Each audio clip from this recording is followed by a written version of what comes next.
So continuing where we left off, so we're up to a conversation between Rabbi Yossi and Rabbi Bacheya in the Zohar, in the section from the parsha, the portion called kedoshim, chapter 3. Atonement comes through the words of Torah more than the sacrifice and the offering.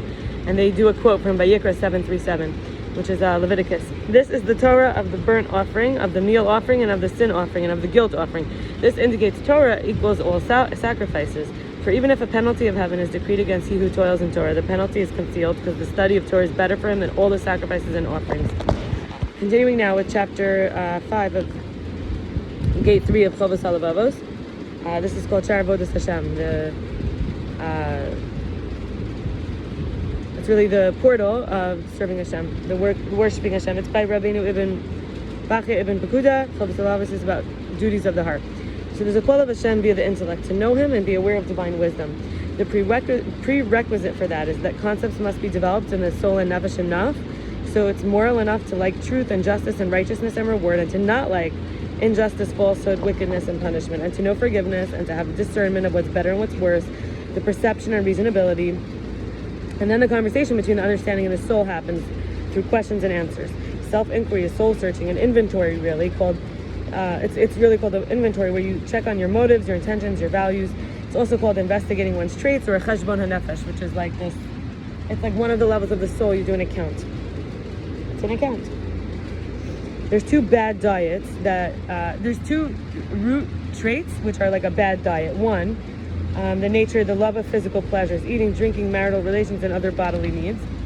And these are acquired from your or my bad neighbor. They call it the body. I don't want to say it's a bad neighbor, but that's how it's referred to here.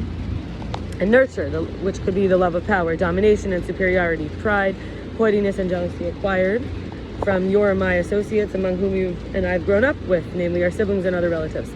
We have to want to renounce these faults, separate from such dispositions, recognizing it as a duty and it's possible. Surely a sensible person will cut off a small piece of the body to save the whole thing. The benefits of this kind of spiritual surgery is a spiritual tranquility and relief from the darkness of this gloomy world, and realizing the destiny of the afterlife, the place of rest, and how to get there. If we don't do the spiritual surgery of these two traits, whether it's from nature and nurture, we'll get, the author writes, we'll get grief, anxiety, mourning, vain desires that never get satisfied or fulfilled because nothing lasts in this world.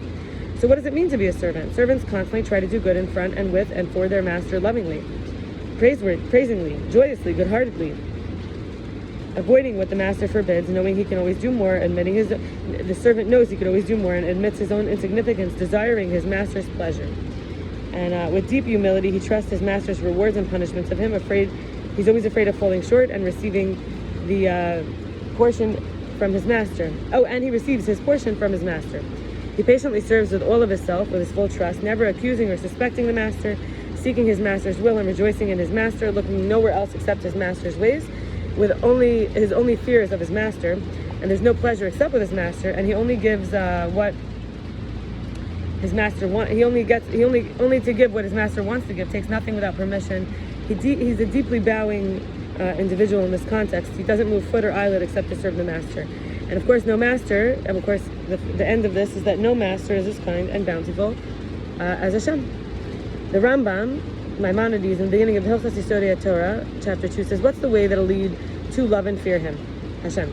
When a person contemplates His great and wondrous works and His creatures, and from then obtains a glimpse of His wisdom, which is incomparable, infinite, he'll straightway love and praise and glorify Him, and long with an exceeding longing to know His great name.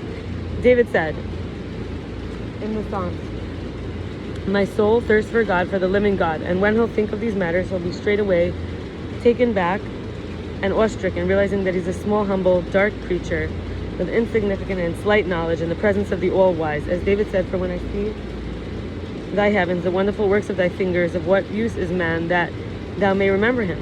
And according to these matters, I'll explain some large general principles of the master of the universe's works, and that they may serve the intelligent individual as a door to the love of God, as our sages have remarked in connection with the theme of the love of God.